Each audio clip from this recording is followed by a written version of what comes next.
The only actual Trickstar cards. Aren't Trickstars technically hand traps? Yeah.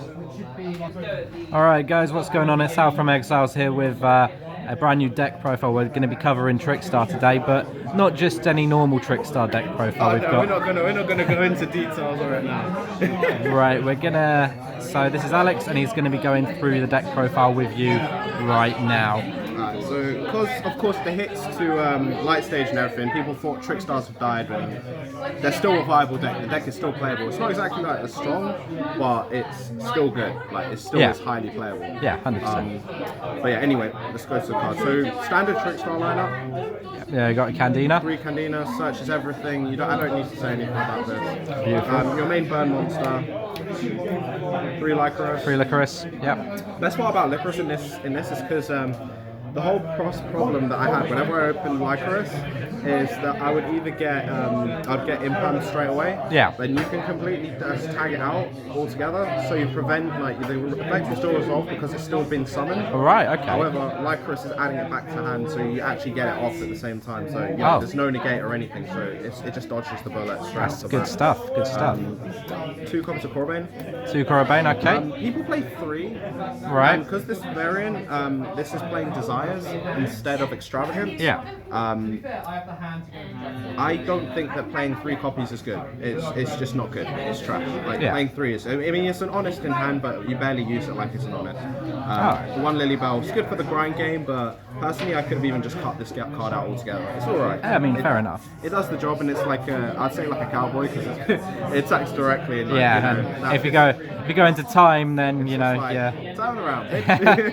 That's how we're going from that one. Hand traps, standard lineup. So 3 Ash. Yep. 3 draw, win 3 draw, condition. yep. And the side because we're playing Sanctum. Okay. Cool. This is just like if you play against like any deck like Thunder Crusader, all this sort of stuff, just shuts them down. Also, quickly, I'm going to say this: if you play against Striker, side this out straight away. The only because yes, it locks off their extra deck. Yeah. But if it's in your graveyard and they shark cannon it, it doesn't have to be summoned off Sanctum or anything.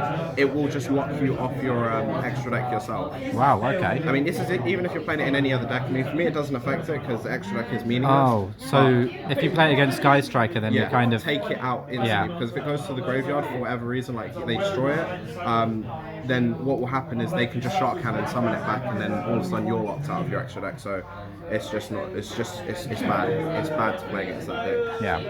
And then of course, this is where it gets a bit more interesting. All right. So loads of Trickstar players are always playing Eater of Millions. So I play 3 copies of this. 3 copies of Eater. Now the best part about Eater of Millions is the fact that the activation of the effect is in the damage step. So unless they're using something like a triple burst or something that makes it so you can actually negate during the damage step, it's much harder to negate. Yeah. And it's just a flat out banish, and it banishes cards from all your cards from your extra deck. Okay. Which is why I'm playing 3 copies of Grenmarsh. Ah, the boy. This card. There we go. Okay, so the main reason for this, since Light Stage got hit to 1, I needed to find a different win condition. Yeah. It's much harder to play with 1 Light Stage because the moment that gets destroyed, it's kind of just like, yeah, well, we're kind of fucked here. So the whole prospect of playing this is stalling the game to the extent where you open up, say, these 2, or if you open it up and go for game OTK straight off the bat, because this just lets you banish absolutely everything. Yeah. And that's in your extra deck. Beautiful. This basically just gains the attack points, and Desires banishes an additional 10. So 15, 10, that's what, 10,000 points of damage within 1. It's crazy, absolutely Stupid. nuts. Yeah. Grand Magic is still probably the scariest monster. It's terrifying card. Terrifying. I mean, it's just great, and this is why it's just good. You can stall time and go for a different win condition. Yeah. You don't go into the extra deck. Spell card standard lineup. 1 Light Stage limited. 1 Terraforming limited. 3 Desires. Get the additional banishing. Yeah. Like I've had times where people banish like 20 cards and then bang, just attack the game. No problem. Yeah. And then a 3 Call by the Grave, because all fairness, now that loads of decks weren't playing Call by the Grave, because yes, it's a good card because it can be Ash and you can bait out stuff, but the fact that Light Stage wasn't a hard once per turn, you can have like 2 Light Stages in your hand that will just search everything, so it doesn't really matter. They're just wasting resources. Yeah, pretty much. 100%. So you didn't actually need to call by Grave Ashes or anything, or Ghost Ogres, because you're just going to do it again. Brilliant. Then the spicy stuff. This is where we go into trap cards. This is trap cards, yeah? Trap cards, yeah. So best card. Trap trick. This card's broken. Yeah, it is. This card's absolute, like, it's ridiculous. It's like one of the most stupid. I mean, like, all fairness, if it didn't have the second effect where you can only activate one trap card, then I think this card probably would have gone hit. Yeah. But yeah, no, this card's amazing. Just searches absolutely everything. Oh, and by the way, it can't be ashed. Because it sets, yeah. Face down. It can be, you can Lancier it, but you can't. Wait, you can't because it's blocked. But you can actually negate up the card, but you can't ash it because of thingy. That's why it's so good. 3 reincarnation. Yeah. Witch win condition. 2 sanctum. You don't need to play 3 because trap trick again. And then this is just the best. There's the imperms. The impermanence is just best. Now, Brilliant. yes, imperms have gone up and they're probably going to keep going up. I say, like, if you want a budget option, play Lost Wind. Lost Wind instead, say, yeah. like, oh, play Solemns and all that, and fuck that. The reason why you play Lost Wind is because Lost Wind is actually searchable off of Trap Trick. Yeah. So all of these trap cards are searchable off Trap Trick, and if you can't search them off Trap Trick, it's going to be a bit shit. So you can play this instead of the imperms, and the effect's actually still pretty good. But imperms just the best. You can use it from hand if you're forced to go second. Yeah. It's great card. So that's like, I think this main deck's 41. 41, yeah. 41. It's like it. I would have played just regular 40 if I didn't want to play the third desires, but I want as many banishes as possible. Yeah. So just to resolve that Grand Marshal. 100%. So yeah. Extra deck. To be fair, it's all Super Volley target. So Mud Ball, Starving Venom, Standard stuff, yeah. Violet Chimera. For some reason, where I like to play occasionally, I'm against zombies. Yeah. So I play this one just to like completely counteract with Zombie World. Have you considered playing the new Predaplant fusion, the 3 dark, just in case you need an extra blowout? I have considered it. I've seen people play it. The only reason why I just stick with Starving Venoms because if I'm against Orcus and they go for the Galatea and the Dingurusu, chain it, there's nothing they can do. It feels like 2 is just enough, but I have considered it. But yeah, it's still a good card. Other cards, Bistwella, you can actually make it because of 2 Candinas. 2 Candinas. Serbs.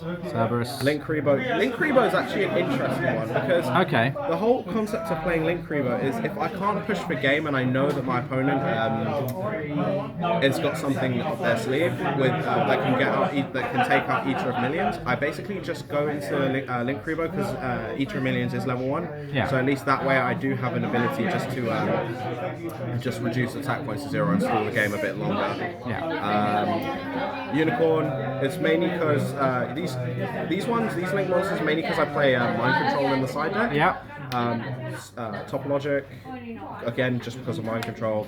Borreload, again really strong. Phoenix, I'm going to him like occasionally, but like Boar Sword, again it's mainly because of Mind Control that I use these sort of cards. Yeah. Ningirsu doesn't target, so against Thunders it's fantastic.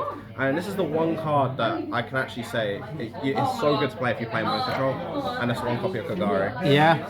The reason for it is every time I mind controlled a Sky Striker monster like Shizuku or Hayate, I'll instantly go for the mind control, tag it out for the Kagari, and then go off for my plays from there.